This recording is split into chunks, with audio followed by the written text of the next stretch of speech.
السلام علیکم ورحمۃ اللہ وبرکاتہ۔ دوستو، امید ہے کہ آپ لوگ اللہ کے فضل سے بخیر ہوں گے۔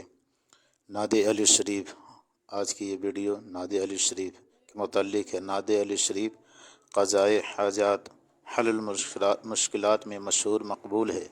جواہر خمسہ میں لکھتے ہیں کہ غزوہ تبوک میں جب لشکر اسلام پر شکست کے آثار ظاہر ہوئے تو سرور کائنات صلی اللہ علیہ وسلم مسلمانوں کی پریشان حال دیکھ کر مغموم ہونے لگے۔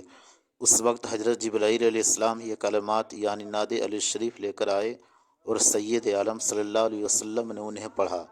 3 مرتبہ پورے نہ ہوئے تھے کہ شیر خدا حاضر آئے اور لشکر کفار پر عقاب کی طرف جھپٹے۔ چند ہی ساتھ میں کچھ قتل ہوئے، باقی فرار ہو گئے۔ اس فتح میں بہت ہی مال غنیمت مسلمانوں کو حاصل ہوا۔ گویا نعت علی شریف ایسے دشوار اور مشکل مواقع پر تیر بہدف دعا ثابت ہوتی ہے۔ ہر محرم میں 44 بار بعد نفل نماز کھڑے ہو کر پڑھے۔ اول آخر شریف 11 بار، اور نعت علی شریف یہ ہے جو اسکرین پر آپ دیکھ رہے ہیں۔ دوستو، اگر ہماری چینل سبسکرائب نہیں کیے ہیں تو جلدی سے سبسکرائب کر لیں اور لائک سپورٹ کریں، تاکہ آپ کے لائک اور سپورٹ سے ہمیں حوصلہ افزائی اور مزید اسلامی ویڈیوز یوں ہی بناتا رہوں۔